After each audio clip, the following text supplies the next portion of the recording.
You have a huge defense industrial base. Europeans buying 4 times more here than the other way around, which is good because you have a strong defense industry, but we need to do more there to make sure that we ramp up the production and kill the red tape. So I would love to work with you on that. And finally, Ukraine, you broke the deadlock. As you said, all the killing, the young people dying, cities getting destroyed. The fact that you did that you started the dialogue with the Russians, and the successful talks in Saudi Arabia now with the Ukrainians. I really want to commend you for this. So, The Hague is my hometown. I love to host you there in the summer and work together to make sure that will be a splash, a real success, projecting American power on the world stage. What Mark is saying is when I first went to NATO, my first meeting, I noticed that very few people were paying. And if they were, they weren't paying their fair share. There were only 7 countries that were paying what they were supposed to be paying, worse, which was, yeah, it's even worse. Could be even worse. Yeah, but there were just very few countries that were paying, and even the paying, it was at 2%, which is too low. It should be higher. It should be quite a bit higher. But you had Poland, and I remember Poland was actually paying a little bit more than they were supposed to, which I was very impressed with. They've been actually terrific, and some of the others, but most of them weren't paying, or they were paying very little. And I didn't think it was appropriate to bring it up there, but I said it's going to be brought up at my next meeting. And my next meeting, the first meeting, you want to give them a little break. The second meeting, it began, and I was able to raise hundreds of billions of dollars. I just said, we're not going to be involved with you if you're not going to pay. And the money started pouring in, and NATO became much stronger because of my actions and working along with a lot of people, including Mark, but they would not pay for other presidents, and I don't think other presidents even knew that they weren't paid. I asked, first question, has everybody paid up? And literally, I mean, they told me 7. You could be right, it could be 3, but that makes it even worse, but they just weren't paying. And I said, no, I won't protect if you're not paying. If you're delinquent or if the money isn't paid, why would we do that? And as soon as I said that, you got a little hit from the press because they said, oh, gee, that's not very nice. But if you said the other, nobody would have paid. And the money started coming in by the billions. And, hundreds of billions of dollars flowed into NATO, and NATO became strong. Yeah. And you remember that. Your predecessor, who I thought was a very good man. Absolutely, Jens Stoltenberg. He sends his best greetings. He was terrific. Stoltenberg, Secretary General. And he made the statement that when Trump came in, the money started coming in like we never saw before. Hundreds of billions, actually probably close to $600 billion came in, and NATO became strong from that standpoint. And now we have to use it wisely, and we have to get this war over with, and you'll be back to a normal, much more normal life. And maybe we're close. We're getting words that things are going okay in Russia, and it doesn't mean anything until we hear what the final outcome is. But they have very serious discussions going on right now with President Putin and others. And hopefully they all want to end this nightmare. It's a nightmare. It's a horrible thing when you look. I get pictures every week. They give me the pictures of the battlefield, which I almost don't want to see. It's so horrible to see young people laying arms and legs and heads laying all over the field. It's the most terrible thing that you'll ever see. And it's got to stop. These are young people with mothers and fathers and sisters and brothers and friends, and it's got to stop. So we hopefully are going to be in a good position sometime today to have a good idea. We'll have we know where we are with Ukraine, and we are getting good signals outside of Russia as to where we are with Russia. And hopefully they'll do the right thing. It's really humanity. We're talking about humanity. We're not talking about the money. But then you add the money to it, and hundreds of billions of dollars is being spent and really wasted so unnecessarily. It should have never happened. So it's an honor to have you here. They picked a great gentleman. I'll tell you, I was so happy to hear, because you had somebody. Stoltenberg was really good, and you have somebody that's going to do an incredible job. And I was so much in favor of you. You have no idea. They had another person that I did not like. I was not happy. And I think I kept him from, you know what I'm talking about. I said, this is the right man to do it. And he really did. He was a great prime minister of the Netherlands. He did a great job. And that's what he's doing right now. So thank you, everybody, for being here. And it's a very great honor to have you. And we even have some of our great energy people here today, right? We have the governor, and we have Chris, you know Chris, right? Absolutely. He's supposed to be the most talented man in the world of energy, according to the governor. So I don't know if he's right. And we have General, you've been fantastic. Thank you very much. And we have a lot of good people that won't be so much involved with this, but they wanted to see what was happening. It's become a little bit of a show, but they wanted to see what was happening, and I think a lot of good things are happening. So with that, if anybody would have a question. Mr. President, on Russia. Please, go ahead. Sorry. Steve Witkoff's trip to Moscow, you spoke about it. What sort of agreement do you hope he comes away from there with? Well, we'd like to see a ceasefire from Russia, and we have, not been working in the dark. We've been discussing with Ukraine land and pieces of land that would be kept and lost, and all of the other elements of a final agreement. There's a power plant involved, a very big power plant involved. Who's going to get the power plant, and who's going to get this and that? And so, it's not an easy process. But phase one is the ceasefire. A lot of the individual subjects have been discussed, though. We've been discussing concepts of land because you don't want to waste time with a ceasefire if it's not going to mean anything. So we're saying, look, this is what you can get, this is what you can't get. They discussed NATO and being in NATO, and everybody knows what the answer to that is. They've known that answer for 40 years, in all fairness. So a lot of the details of a final agreement have actually been discussed.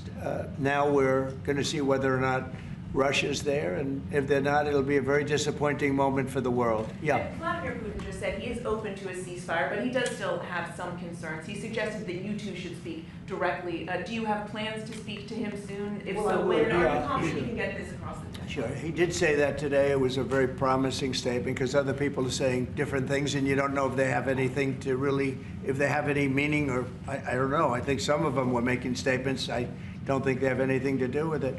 No, he put out a very promising statement, but it wasn't complete. And yeah, I'd love to meet with him or talk to him. But we have to get it over with fast. Every day people are being killed. It's not like, as we sit here, 2 people will be killed. Think of it. 2 people are going to be killed during this little period of time.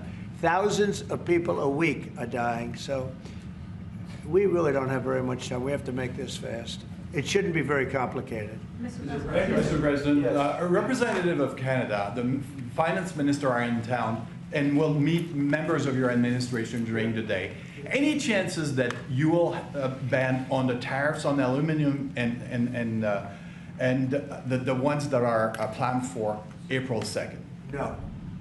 You are not going to change your mind? No, not. Look, we've been ripped off for years, and we're not going to be ripped off anymore. No, I'm not going to bend at all. Aluminum or steel or cars. We're not going to bend. We've been ripped off as a country for many, many years. We've been subjected to costs that we shouldn't be subjected to.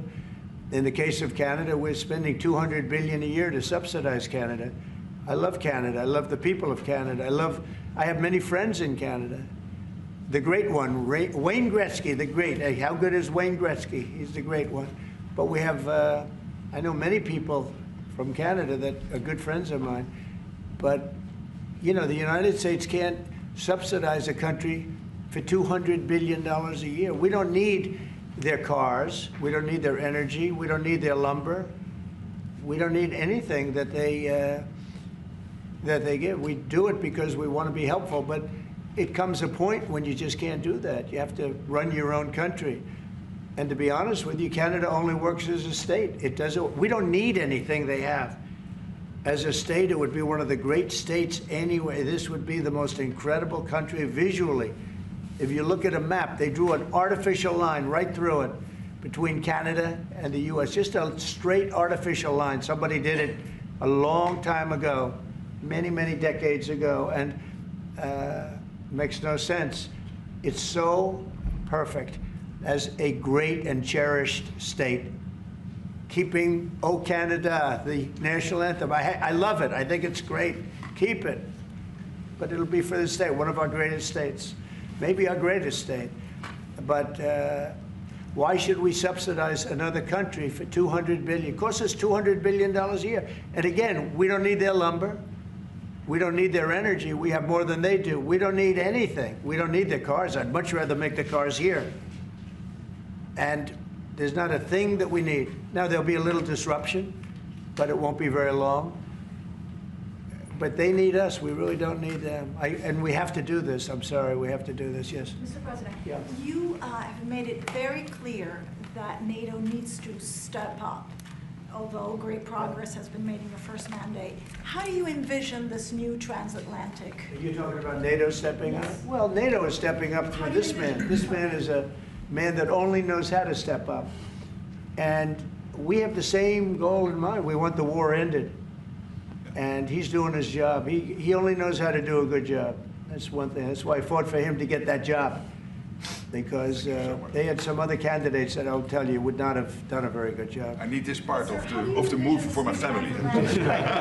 So we'll get you a clip. We're going to get him a clip of that little last statement. The rest of the statements he doesn't care. Sir, how does this new transatlantic cooperation, how do you envision it? Well, we have, that's one thing. I mean, you know, we're on the other side of the ocean. And they're right there. And yet, we're in for $350 billion because of Biden. And they're in for $100 billion. So it's a big difference. And it's unfair. And I said, you have to equalize. They should equalize. They should have. It should have never happened where Biden just gave this money away. Now, as you know, we have an agreement with Ukraine on the rare earths and other things, and that'll get us something back, a lot back. It'll get us our money back. We're not doing it for that, though. I'm just doing this to get the war stopped. I'm doing it really to save lives, but at the same time, we were treated very unfairly, as we always are by every country. And we're in for very substantially more than the European nations are in for, and that shouldn't be. You know, they're much more affected by it than we are, because we do have an ocean in between. But I don't know. I think good things are going to happen. I really do. I think good things are going to happen. I do say, we were talking before, and Mark was very nice. He said, if you would get involved, there would be nothing. You'd just be going on. This thing would have gone on for a long time. Breaking a deadlock. It was crucial. Yeah, we broke a deadlock. We did break a deadlock. I hope it's meaningful. Yes, did you have one? Yeah. Yes, sir. Thank you, Mr. President. Amanda Head with Just the News. On the southern border, you've got DHS and ICE who are reporting that there was a little bit of fudging of numbers during the Biden administration on both the catch and the release side with respect to reporting the number of illegals coming into the country. They cheated on the numbers. The numbers were. I love that question. Who are you with? Just the News, Amanda Head. Very nice. That's good. That's Do good. you know how many of those are criminal illegal aliens? And Many of Biden's out of office. Alejandro Mayorkas, who gets No, held Biden accountable? fudged the numbers. The numbers were totally fake. And he gave fake numbers. I knew they were fake. Everybody knew they were fake, but now it came out. And terrible what they did. That administration was a horror show for this country. Can you hold anyone accountable? Well, I don't know. They gave phony numbers. And phony numbers are a very bad thing to give. But I'm not sure about that. I don't know how it would play. We want to get it straightened out. We're after many, many bad people that were let into our country, and Kristi Noem and my friend Homan. How good is Tom Homan doing, right? And they're after him, and I mean, you see they're taking him out in record numbers. Gang members, gang leaders, drug dealers. This is a problem the Netherlands does not have. The Netherlands never had this problem. If you'd like to take it, I could deliver some people. I could deliver some nice people to the Netherlands if you'd like. I'm not sure. No, what he did to this country, letting 21 million people flow through an open border. Many of those people were hard criminals from prisons and jails, from mental institutions, and I always say insane asylums because they were seriously deranged. And they're here from, not South America, from all over the world. From South America, but from all over the world. And it's so sad. You'd say, why would anybody do this? Why? Yeah, go ahead. And one more, there's some new internal Democrat polling that doesn't look great for Democrats, but it also has 54% unfavorability for Republicans in swing states and battlegrounds for the midterms. Do you consider those voters capturable for Republicans? Yeah, well, we did. You know, I won every swing state, as you know, by a lot. And I won the popular vote by a lot. and we won the counties. If you look at the counties and district plan, we had 2,725, and they had 501. That's why the map is all red. So we had a great thing. Yeah, I think winning from the Democrats, if you look the other night, I made a speech, and I introduced 2 young ladies who were killed, viciously, violently killed, young, unbelievable, both outstanding people. They were killed by illegal aliens. And the Democrats wouldn't get up and applaud. The mothers were, inconsolable. They were crying, and everybody was crying. The Democrats sat there with stone faces. They didn't clap. They didn't stand. They didn't do anything. We had a young man with very serious cancer. His dream is to be with the police department someday, and he was introduced. They didn't even clap. They were disgusting, frankly. They were disgusting. There's something wrong with them. They're deranged. They're deranged, like Jack Smith. They're deranged people.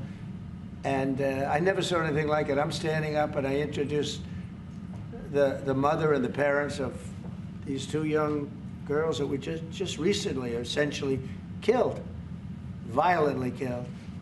And the Democrats are like this. It's so sad. And I saw this morning where one of them is pretty well known, one is fighting like crazy over men being able to play in women's sports. I said, I thought that was tried. I thought that was about I think it's a 95% issue. But in a way, I want them to keep doing it because I don't think they can win a race. And I tell the Republicans, I said, don't bring that subject up because there's no election right now. But about a week before the election, bring it up because you can't lose. And everything's transgender this, transgender that. They have bad politics, but one thing, they stick together. I wish, and the Republicans stick together mostly, but we have a couple that are grandstanders. You always have grandstanders in life. But the Democrats, they have grandstanders, but when it comes to a vote, they do stick together, right? Yes, sir. It seems like they'll stick together on the shutdown. Will that hurt Democrats going into midterms? Well, if they do a shutdown, and ultimately that might lead to very, very high taxes, because we're talking about a shutdown, we're talking about getting to work immediately on the greatest tax bill ever passed. That was the one we did. It was a renewal, and it's an addition to it. And we're going to cut people's taxes. And if we don't open, the Democrats are stopping all of these good things that we're providing. We're providing the greatest package of benefits that this country's ever provided. The biggest part of that's going to be tax cuts for the middle class and for businesses, small businesses, employers, people that hire people in jobs. And if it's shut down, it's only going to be, if there's a shutdown, it's only because of the Democrats. And they would really be taking away a lot from our country and from the people of our country. Mr. President, on tariffs, you made clear you're not backing down from this, but many American small business owners say they are concerned that these tariffs are going to hurt them. What's your message to them?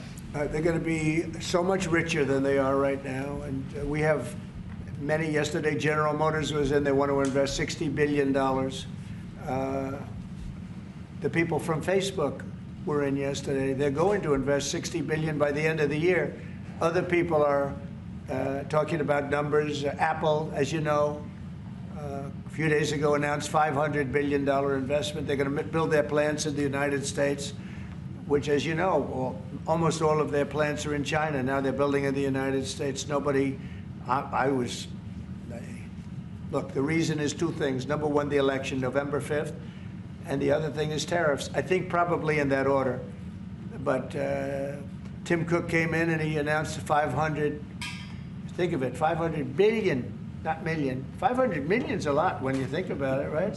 But I would have been happy with 500 million, but it's $500 billion investment by Apple in the United States. And that's because of the election result, and it's because of the tariffs and the tax incentives too, tariffs and tax incentives. And I've never seen anything like it. We have plants going up now in Indiana. We have plants going up in Michigan. A lot of plants going to be planned from. I'm trying to steer them to Michigan because Michigan got so badly beaten by, what happened with Europe. If you look at Europe, take a look at the EU.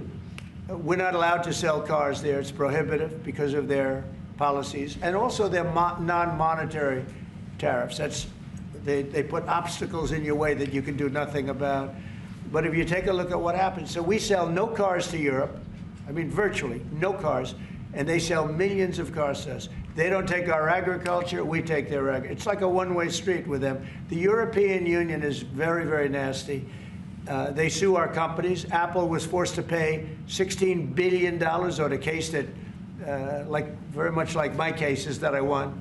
They shouldn't have been even cases, but we felt they had no case, and they ended up having an extremely favorable judge and decision. But they're suing Google, they're suing Facebook, they're suing all of these companies, and they're taking billions of dollars out of American companies, many more than the ones I just mentioned. And I guess they're using it to run Europe or something. I don't know what they're using it for, but they treat us very badly. China obviously treats us very badly. Almost everybody does, and I blame past presidents, to be honest, because when I was president, we received so far about $700 billion from China over the years on the tariffs that I put in. No other president got 10 cents from China. And that was only beginning, except for COVID. I would have been able to finish the process, but we had to fight the COVID thing, and we did really well with it, but we had to fight. And then we had actually, as you remember, Mark, we actually handed over the stock market.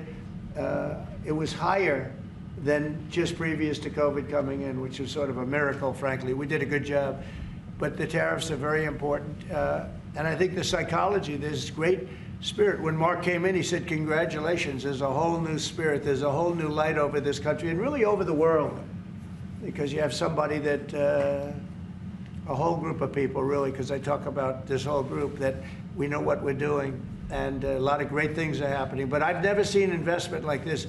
Trillions of dollars is being invested in the United States now that would have never, our country could have failed.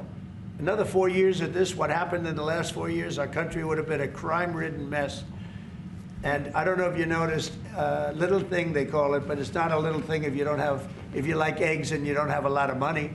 Eggs have gone down 25% in the last couple of weeks. We inherited that problem, eggs. Groceries have gone down a little bit. Energy's gone down. Do you want to speak to that for a second? Governor, would you just say a couple of words, you and Chris, about energy, what's happened? Well, happy to, but I think that Chris and I just came from CERAWeek, which is the largest conference in the world, so global leaders, people from the EU, officials from all the energy-producing countries, all there, and all the global nationals, all the U.S. The spirit of that group is through the roof, because now they realize that in the United States that President Trump's policies are pro-developing more energy, as opposed to we're trying to shut down energy, and that pro-growth, pro-business, pro-energy approach is giving people the optimism. So then the markets are reacting to that, and energy prices on the futures market are going to go down, because people know we're not going to be killing off the energy we need for prosperity in all of our countries, but also for peace. Because people have used energy to fuel these wars that President Trump is working so hard to end. And we know that high energy prices were driving the inflation that he talked about. So it accomplishes two goals for us, which is prosperity for the world, peace for the world, when we have smart energy policies. And President Trump has brought common sense back to how we think about energy. And it's brought down now $65 a barrel, I saw this morning. That's phenomenal news. And that's going to that's what brought it up. The energy they took our beautiful energy policies and they just messed them up. And then they went immediately back to them but by that time they lost it. They lost that Bronco, as the expression goes. Chris, do you have something to say? Oh, I think Doug said it well, but you just can't overstate how important the return of common sense, the return of knowledge about energy and pro-American consumers, pro-investment in our country. I think globally that was welcomed. It means capital flows, it means more sobriety and lower energy prices, more economic opportunity for Americans. So yeah, it was an elated atmosphere at a global energy conference. Well, we're working on one project. It should be very easy. It's a pipeline going through a small section of New York. New York's held it up for years, actually, for years. They've wanted to do it for years and years. And it will reduce the most expensive energy almost in the world is in New England, because they have no way of getting it there because it's been held up by New York. And the whole of New England and Connecticut and New York, the energy prices are through the roof. And this one pipeline will save per family $2,500 just on heating, and another $2,500 on everything else. So the energy, by just a simple pipeline going through an area that wants it, an area that's not a rich area, it's actually a very poor area, will create jobs and everything else. And it's going to be way underground. Nobody's going to see it. Once they fill it up, nobody's going to see it. Nobody's going to know it's there. And families in New York and Connecticut and New England are going to save $5,000 a family. Think of that.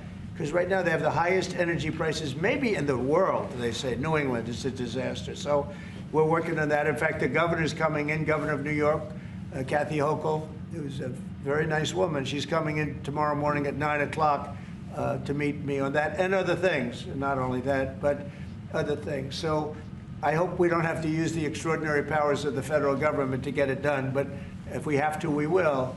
But I don't think we'll have to. I can tell you Connecticut wants it, and all of New England wants it.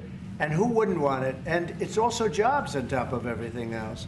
So that's going to be very exciting. So we're meeting with the governor tomorrow morning. Mr. President, some people question. Thank you, Mr. President. Greenland.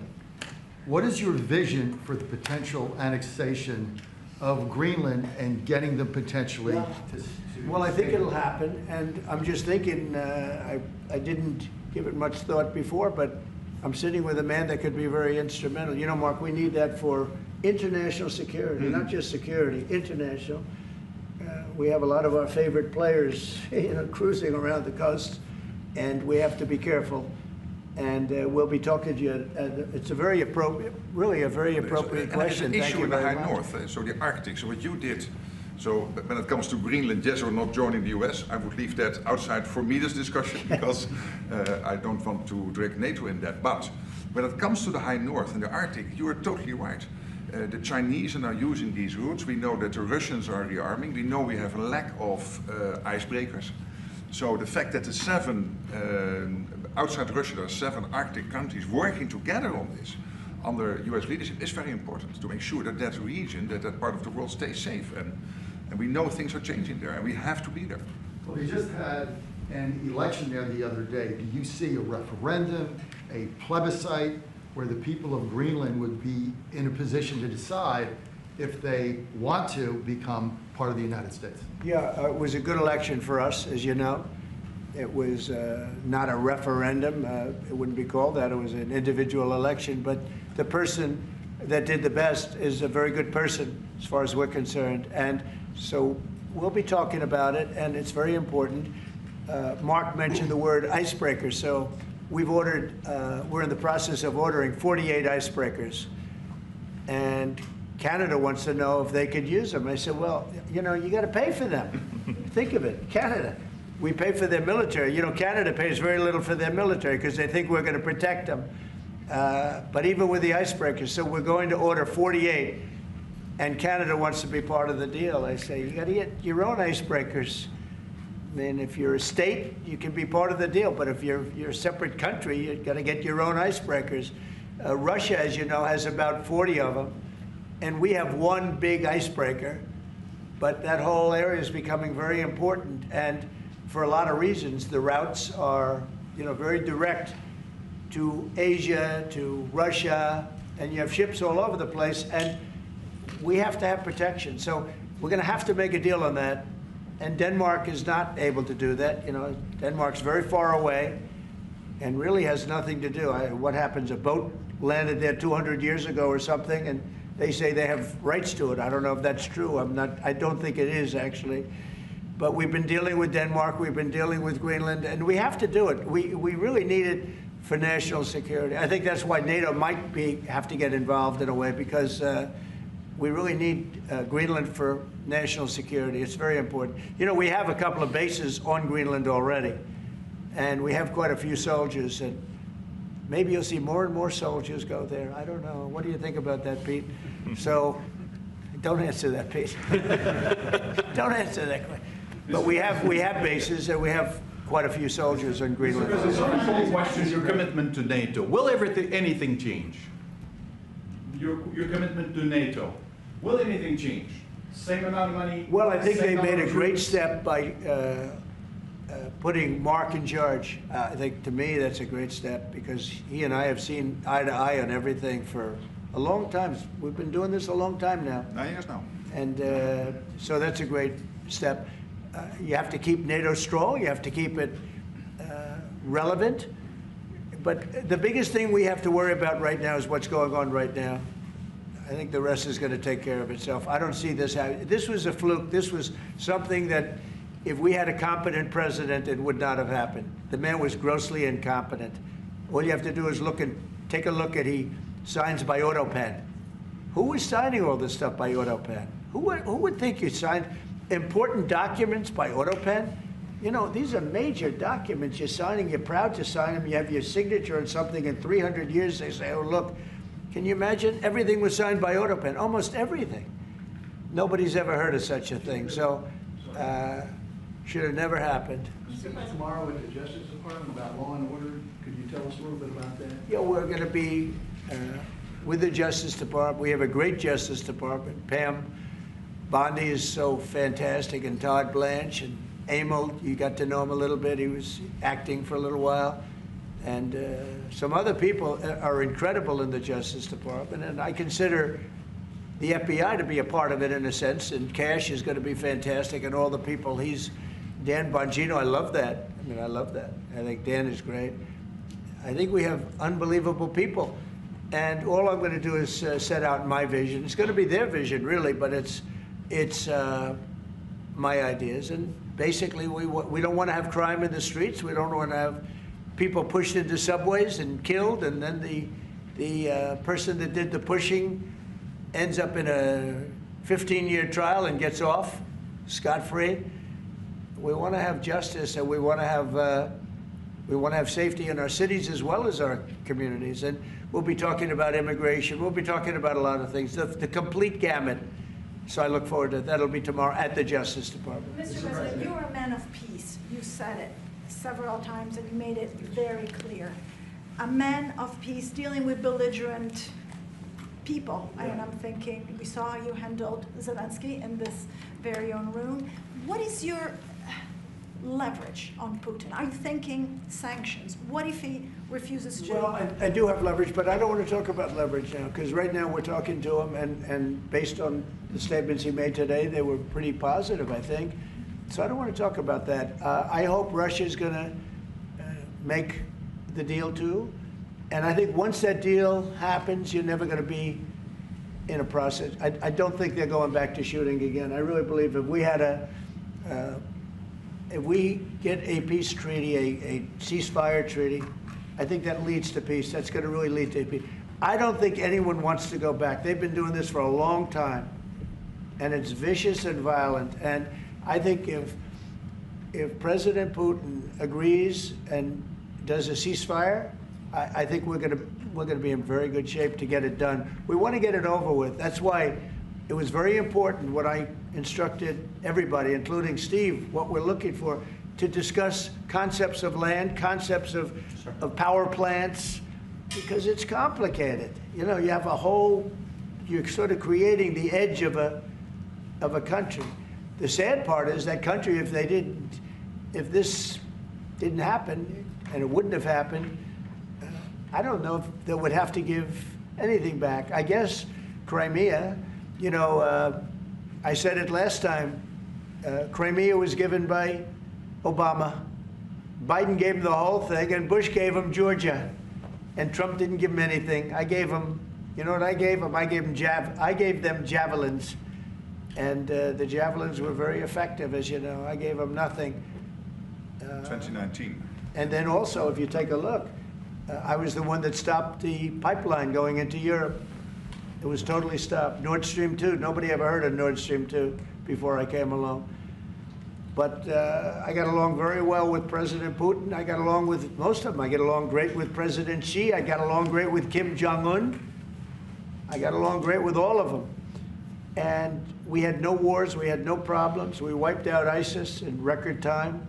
General Raisin Kane, and he wiped him out, and he was going to be our new chief, right? He's going to be the head of Joint Chiefs of Staff, and he's a highly respected man. He's going to be great. Pete's going to be fantastic. I have no doubt about it. We have a great team, really great team. Yeah, please. Go ahead, please.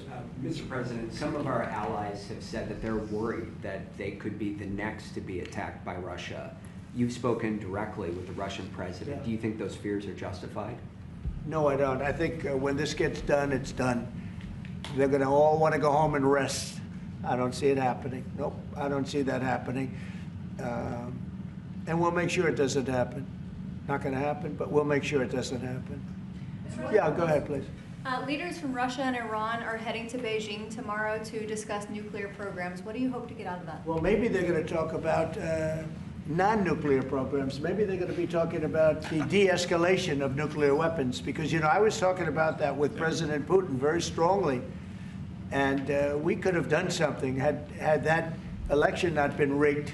We would have had something. I think I would have made a deal with Putin on de-escalation, denuclearization, as they say, but we would have de-escalated nuclear weapons, because the power of nuclear weapons is so great and so devastating. And right now, Russia and us have by far the most, but China will catch us within 5 years. China doesn't have, but they're in the process of building, and they build.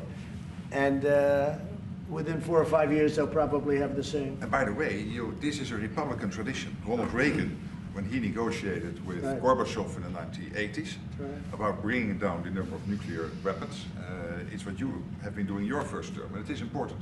It would be a great achievement if we could bring down the number. We have so many weapons, and the power is so great. And number one, you don't need them to that extent. And then we'd have to get others, because, as you know, in a smaller way, Kim Jong-un has a lot of nuclear weapons, by the way, a lot. And others do also. You have India, you have Pakistan, you have others that have them. And we'd get them involved. But we started off with Russia and us. We have by far, actually by far the most.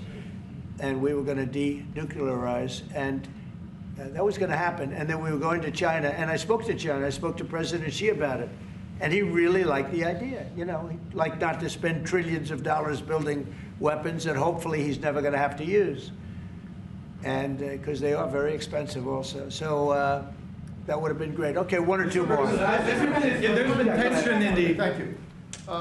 We're looking at an impending government shutdown Friday at midnight. Yeah. Democrats for 30 years straight have said if there's a shutdown, bad things happen. Do you anticipate direct negotiations yourself with conference leader of the Democrats, Chuck Schumer? If they need me, I'm there 100%. It's right now it's 2 or 3 people. If it shuts down, it's not the Republicans' fault. You know, we passed a bill where we had an incredible Republican vote. We only had 1 negative vote, a grandstander, you know, 1 grandstander. There's always a grandstander in the lot. But it was amazing. People were amazed that the Republicans were able to vote in unison like that, so strongly. If there's a shutdown, even the Democrats admit it'll be their fault. And I'm hearing a lot of Democrats are going to vote for it, and I hope they do. This is an extension. But ultimately, we want to vote for one big, beautiful bill where we put the taxes in, we put everything in. We're going to have big tax cuts. We're going to have tremendous incentives for companies coming into our country and employing lots of people. It'll be, I called it, in a rare moment, one big, beautiful bill. That's what I like, and it seems to be that's where they're heading. And we'll have to take care of something to do with Los Angeles. A place called Los Angeles almost burned to the ground. By the way, I broke into Los Angeles. Can you believe it? I had a break-in. I invaded Los Angeles, and we opened up the water, and the water is now flowing down. They have so much water, they don't know what to do. They were sending it out to the Pacific for environmental reasons. Okay, can you believe it? And in the meantime, they lost 25,000 houses. They lost, and nobody's ever seen anything like it. But we have the water. I'd love to show you a picture. You've seen the picture. The water is flowing through the half pipes. You know, we have the big half pipes that go down.